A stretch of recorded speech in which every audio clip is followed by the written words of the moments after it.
So very good morning to you all. Welcome to you all in St. Xavier online class. Today we are taking chapter number 11, which having name forces and pressure.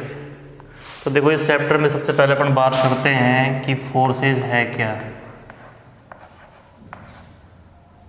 हमें पता है कि प्रकृति में environment में आप देख पा रहे हो इस नेचर में कि भाई हर एक ऑब्जेक्ट पे ऊपर कोई ना कोई फोर्स वर्क करता है, ठीक है। जैसे अगर अपन किसी भी मूवमेंट की बात करें, कोई भी ऑब्जेक्ट है, जैसे ये जो बेंच है वो किस में है, अभी रेस्ट पोजीशन में है। अगर इसको मूवमेंट चाहिए तो इसके ऊपर कोई ना कोई फोर्स वर्क करेगा। ट्री की बात करें तो ट्री के ऊपर जो लीव्स हैं, वो लीव्स जो होंगे वो मूवमेंट करेंगे तब जब एयर चलेगी, तो एयर का उसके ऊपर प्रेशर लग रहा है। ऐसे अपन बात करें तो जो अपने फ़ैन है, इन फ़ैन के ऊपर भी इनकी जो वर्किंग है वो किसके ऊपर डिपेंड करती है, इलेक्ट्रिकल फोर्स। मतलब सब पे कोई ना कोई फोर्स वर्क करेगा तब जाके वो मूवमेंट करता है। Without any force no object can move. तो देखो सबसे पहले अपन बात कर लेते हैं कि फोर्स है क्या। तो नॉर्मली इसकी जो डेफिनेशन है वो है पुशिंग एंड पुलिंग, पुशिंग और पुलिंग एनी ऑब्जेक्ट।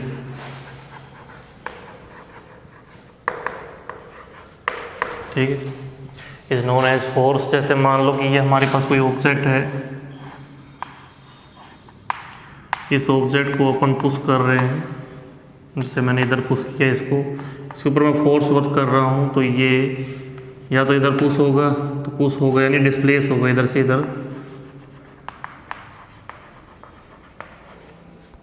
तो यानी फोर्स के द्वारा मैं इसको क्या कर रहा हूँ, पुश कर रहा हूँ, तो इसे भी अपन फोर्स बोलेंगे। क्या बड़े इसको पुल करें अपनी ओर खींचे इस तरीके से, तो ये भी क्या है, फोर्स है। तो पुशिंग और pulling any object is known as force. अब फोर्स जो है देखो वो ऑब्जेक्ट के ऊपर, जैसे अगर मान लो सेम डायरेक्शन पे लगे, डिफरेंट डायरेक्शन से लगे, तो उनसे इसके अंदर कुछ ना कुछ चेंज होगा। जैसे ये कोई अपने पास बॉक्स है, इस बॉक्स के ऊपर अपन इस डायरेक्शन से 10 न्यूटन, मैं आपको बताना चाहूँगा फोर्स की जो यूनिट है SI यूनिट, तो फोर्स वो क्या है, इज न्यूटन। ठीक है, न्यूटन इसको कैपिटल N से रिप्रेजेंट करते हैं। तो हमने यहाँ से 10 न्यूटन का फोर्स लगाया और इस साइड से हम लगा रहे हैं 12 न्यूटन का फोर्स। तो दोनों जो फोर्स हैं वो एक दूसरे के अपोजिट हैं, लेकिन अगर दोनों अपोजिट फोर्स जो हैं वो अनइक्वल हैं तो उस टाइम पे जो ऑब्जेक्ट है उसकी मूवमेंट किस डायरेक्शन में होगी, जिस डायरेक्शन में कम फोर्स लग रहा है। मान लो इधर जाए, इस डायरेक्शन से ज़्यादा फोर्स लग रहा है तो ये इधर मूव करेगा कम फोर्स वाली डायरेक्शन में। ठीक है, अगर दोनों के दोनों जो फोर्स हैं वो इक्वल हैं, ठीक है, इसी साइड से भी 10 न्यूटन लग रहा है और इस साइड से जो फोर्स लग रहा है वो भी 10 न्यूटन लग रहा है, इसको अपन F1 रिप्रेजेंट कर सकते हैं, ये फोर्स सेकंड। तो दोनों फोर्स हम देख पा रहे हैं कि F1 और F2 जो हैं वो इक्वल है। तो इसका मतलब ये है कि फोर्स की वैल्यू अगर इक्वल होगी तो इसके अंदर कोई मूवमेंट नहीं होगी, नो मूवमेंट। ठीक है, और यहाँ क्या हुआ, यहाँ पर लिखेंगे object will move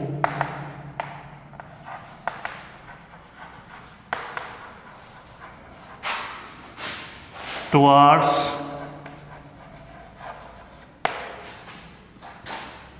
the direction of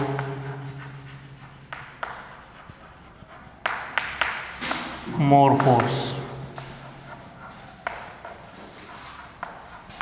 ठीक है, यहाँ मैं इसको F2 डिनोट कर सकता हूँ, ये इसको F1। तो इस F2 की डायरेक्शन में जो है ऑब्जेक्ट मूव करेगा।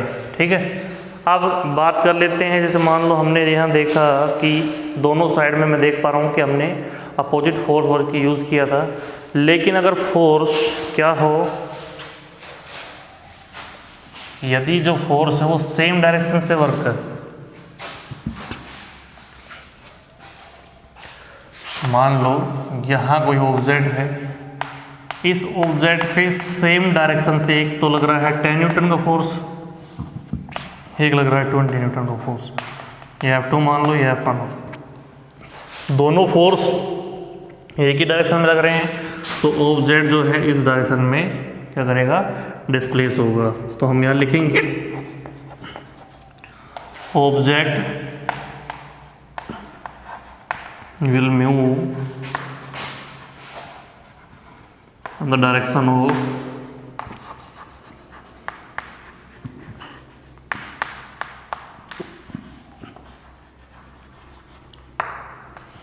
both force। जिस डायरेक्शन में दोनों फोर्स लग रहे हैं उसी डायरेक्शन में ये मूव करेगा। ठीक है, तो इसके लिए अपना एग्जांपल ले सकते हैं। जैसे मान लो हम फोर्स यूज़ कर रहे हैं किसी, हमारे पास कोई क्या है, कुकुम्बर है, मान लो ये अपने पास एक कुकुम्बर है, इसके ऊपर हमने नाइफ से यहाँ फोर्स अप्लाई किया, तो ये जो नाइफ है वो किस साइड में मूव करेगा, नीचे की साइड में, क्योंकि मैं नीचे की साइड में इसके ऊपर फोर्स अप्लाई कर रहा हूँ।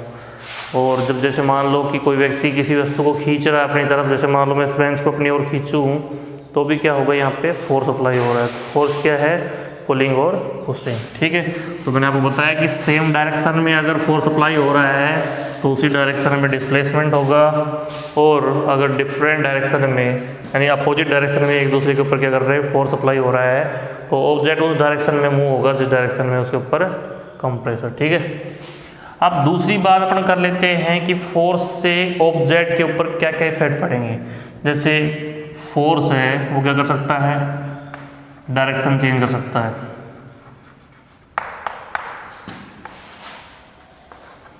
डायरेक्शन कैन बी चेंज्ड, एक तो ये हो सकती है।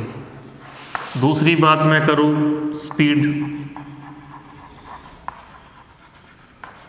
Can be changed. ठीक है, ऑब्जेक्ट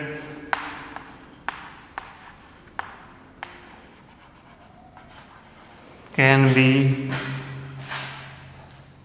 मतलब motion can be give to object, ऐसा लिखेंगे अपन, motion can be given to the object.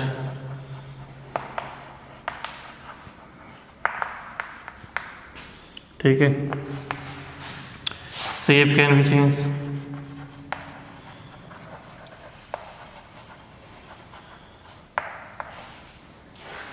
तो ये चेंज जो है हम उसके अंदर कर सकते हैं अगर अपन उनके ऊपर फोर्स अप्लाई करें। तो जैसे डायरेक्शन की बात करूँ मैं, यहाँ जैसे सपोज अगर कोई क्रिकेटर है तो आपने देखा होगा कि बॉल जो बॉलर फेंकता है तो बॉलर क्रिकेटर के जैसे जो बैट्समैन है उसकी साइड में फेंकेगा।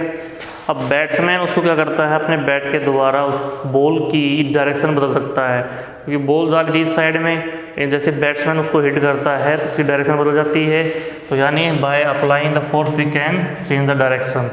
दूसरी बात करूँ मैं स्पीड की, तो आपको पता है कि जिस स्पीड से कोई चीज़ हम फेंकते हैं, ठीक है, और उसके बीच में कोई दूसरा फोर्स अप्लाई कर दे, जैसे मान लो कोई दौड़ के आ रहा है, पीछे से किसी ने हिट किया, ठीक है, तो वो और स्पीड चलेगा। या मान लो कोई बॉल जो है वो इस साइड में आ रही है और आपने उसको बीच में बैट से जो है और ज़्यादा धकेल दिया तो उसकी स्पीड बढ़ जाएगी। यानी फोर्स अप्लाई करने के बाद हम उसकी स्पीड भी बदल सकते हैं। मोशन, अगर कोई वस्तु जो है वो रेस्ट पे है, मतलब वो एक ही जगह रखी हुई है, तो हम उसको मोशन दे सकते हैं। यानी उसको पुश करेंगे तो उसमें क्या आ जाएगी, मोशन आ जाएगी। उसके ऊपर फोर्स अप्लाई करेंगे तो मोशन आ जाएगी। शेप भी हम बदल सकते हैं अगर अपन किसी के ऊपर फोर्स अप्लाई करें। तो जैसे मान लो एक साइड से हमने 10 न्यूटन का फोर्स लगाया, एक साइड में हमने 12 न्यूटन का फोर्स लगाया, और एक गुब्बारे को यानी एक बैलून को अपन पिचका रहे हैं, तो उसके ऊपर क्या हो गया, उसकी शेप बदल जाएगी। ठीक है, तो यानी हम ये चेंज जो है उसके अंदर कर सकते हैं, उसकी शेप बदल सकते हैं, उसकी डायरेक्शन बदल सकते हैं, और उसको मोशन में भी ला सकते हैं। और हम चाहें तो उसको स्टॉप भी कर सकते हैं, उसको रेस्ट में भी ला सकते हैं।